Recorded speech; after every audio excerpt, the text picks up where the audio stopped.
بسم اللہ الرحمن الرحیم۔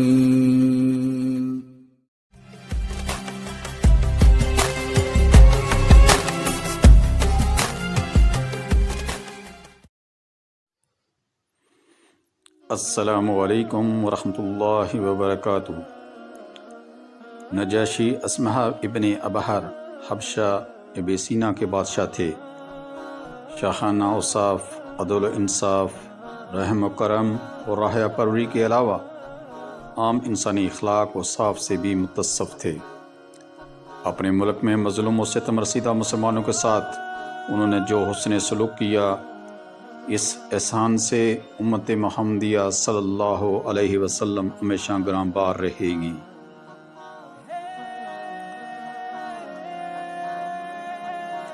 حضرت محمد صلی اللہ علیہ وسلم کی دعوت اسلام سے جب دین حق روز بروز پھلنے پھولنے لگا اور حضرت حمزہ بن عبد المطلب اور حضرت عمر فاروق رضی اللہ تعالیٰ عنہم اجمعین جیسی جلیل و قدر ہستیاں بھی ایمان لے آئیں تو اسلام کو زبردست تقویت ملی۔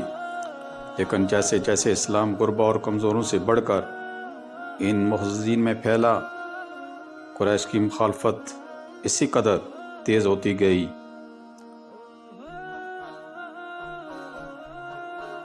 اب انہوں نے غریب مسلمانوں کو مشق ستم بنایا، جسے مسلمان تو اسلام کی خاطر برداشت کرتے رہے، لیکن آن حضرت صلی اللہ علیہ وسلم ان بے گناہوں پر ظلم و ستم برداشت نہ کر سکے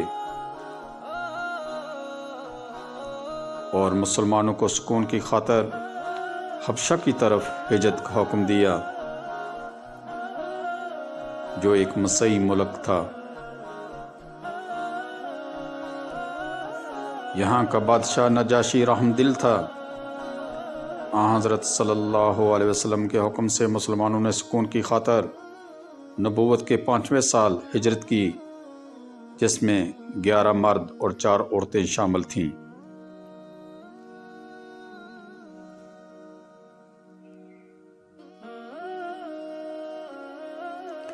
ان میں حضرت عثمان غنی رضی اللہ تعالیٰ عنہ اور حضرت رقیہ رضی اللہ تعالیٰ عنہا بھی تھیں۔ حبشہ کی طرف 2 ہجرتیں ہوئیں۔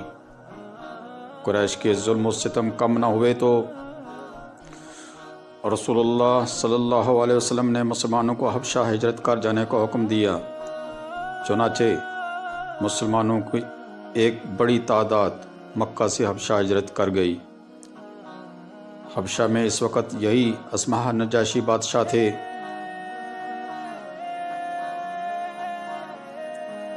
نجاشی نے مسلمانوں کے ساتھ بڑا اچھا سلوک کیا۔ قریش کو اس احسان و سلوک کا حال معلوم ہوا تو بڑا پیچ و تاب کھایا۔ آخر میں طے کیا کہ شاہ نجاشی کے پاس ایک وفد بھیجا جائے اور یہ عرض داشت پیش کرے کہ ہمارے مجرموں یعنی مسلمانوں کو ہمارے حوالے کر دیں۔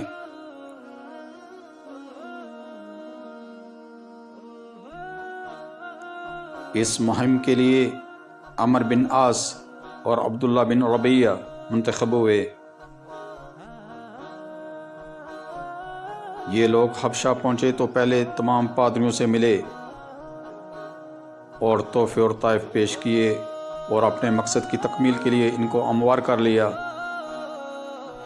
پھر شاہ نجاشی اسمہ کے دربار میں بازیابی حاصل کی اور نذرانہ پیش کیا۔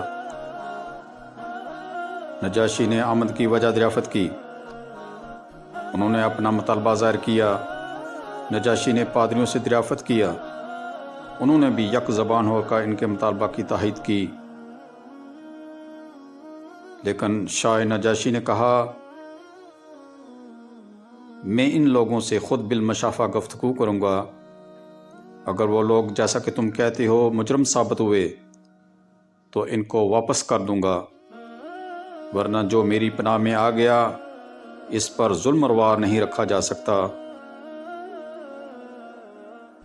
مسلمان دربار میں بلائے گئے تو اسمہ نے ان سے پوچھا کہ تم نے کون سا دین اختیار کیا ہے، جو نہ نصرانیت ہے نہ بت پرستی، اور نہ کسی دوسری قوم کا دین ہے۔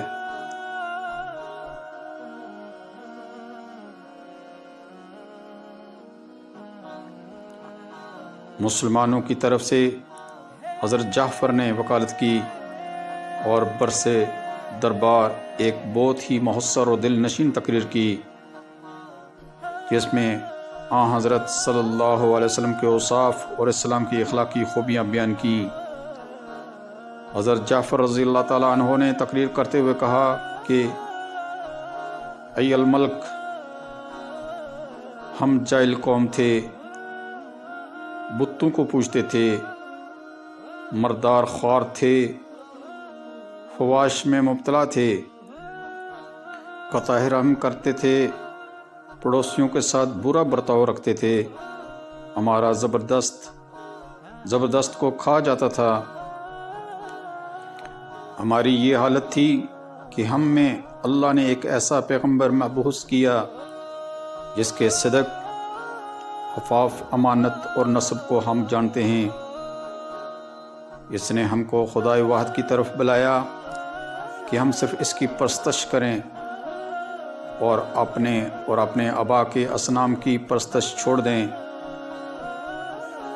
اس نے ہم کو سچ بولنے، امانت ادا کرنے، صلہ رحمی کرنے، پڑوسیوں کے ساتھ حسن سلوک سے پیش آنے، حرام باتوں اور خون ریزی سے محترز رہنے کا حکم دیا، اور فواحش سے، جھوٹ بولنے سے، یتیم کا مال کھانے سے، خفیفہ عورتوں میں تہمت لگانے سے منع کیا، اور خدائے واحد کی تنہا عبادت کا حکم دیا کہ اس میں کسی کو شریک نہ کیا جائے، اور صوم و صلاۃ اور زکوٰۃ کا حکم دیا۔ ہم نے اس کو مانا اور اس پر ایمان لائے۔ اب جب کہ ہم نے شرک چھوڑ کر خدا پرستی اختیار کی اور حلال و حرام کو حرام اور حلال جانا، اس پر ہماری قوم ہماری دشمن ہو گئی اور ہم کو طرح طرح کی تکلیفیں پہنچانے لگی کہ ہم خدا پرستی کو چھوڑ کر اسلام پرستی شروع کر دیں۔ اس کے بعد شاہ نجاشی نے حضرت جعفر رضی اللہ تعالیٰ عنہ کے قرآن کا کچھ حصہ پڑھنے کی فرمائش کی۔ انہوں نے سورہ مریم کی چند ابتدائی آیتیں تلاوت کیں۔ نجاشی پر رکت طاری ہو گئی اور آنکھوں سے آنسو جاری ہو گئے۔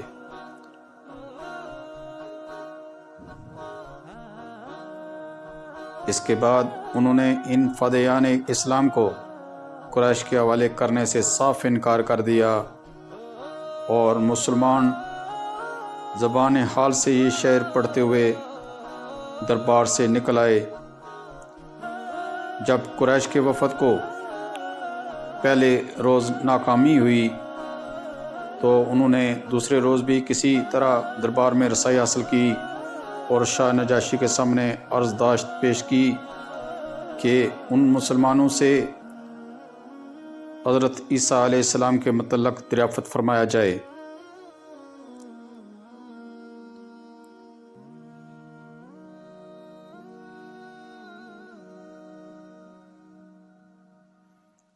مسلمان پھر بلائے گئے۔ ان کے لیے بڑی آزمائش کا وقت تھا۔ اگر سچ کہتے ہیں تو شاہ نجاشی ناخوش ہوتا ہے، اور اس کے خلاف کہتے ہیں تو دین کے وقار کو صدمہ پہنچتا ہے۔ آہکار انہوں نے یہ طے کیا کہ چاہے جو کچھ بھی ہو، انہیں سچ ہی بولنا چاہیے۔ اس روز بھی حضرت جعفر رضی اللہ تعالیٰ عنہ ہی گفتگو کے لیے منتخب ہوئے۔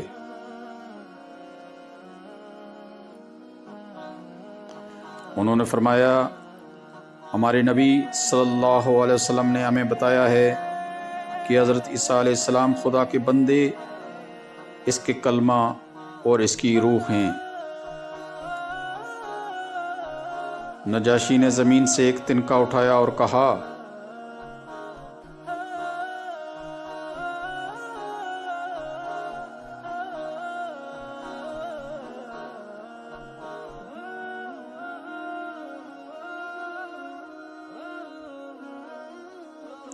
خدا کی قسم حضرت عیسیٰ علیہ السلام اس تنکے کے برابر بھی اس سے زیادہ نہیں ہیں۔ دربار کی بطریق اور پادری اس پر بہت ناراض ہوئے، لیکن ناراضی کا ان پر کوئی اثر نہ ہوا۔ قریش نے جو تحفے طائف نجاشی کے حضور میں پیش کیے تھے، نجاشی نے سب واپس کر دیے اور وفد وہاں سے نامراد مکہ واپس چلا آیا۔ مسلمانوں کے اس غم خوار اور محسن نے 9 ہجری میں وفات پائی۔ آن حضرت صلی اللہ علیہ وسلم کو وحی کے ذریعے اسی روز ان کی موت کی اطلاع مل گئی۔ ابو ہریرہ رضی اللہ تعالیٰ عنہ سے روایت ہے کہ رسول اللہ صلی اللہ علیہ وسلم نے نجاشی کی وفات کی خبر اسی دن سنائی جس دن وہ وفات پائے۔ آپ مصلی کی طرف تشریف لے گئے، لوگوں کو صف بندی کی تلقین کی اور 4 تکبیریں کہیں، اور آپ نے بڑے رنج و غم کے ساتھ مدینہ میں ان کی موت کا اعلان کیا۔ فرمایا، مسلمانوں، تمہارے برادر صالح اصمہا نے انتقال کیا ہے، ان کے لیے دعا و استغفار کرو۔ پھر صحابہ رضی اللہ تعالیٰ عنہ اجمعین کے ساتھ ان کی غائبانہ نماز جنازہ پڑھی۔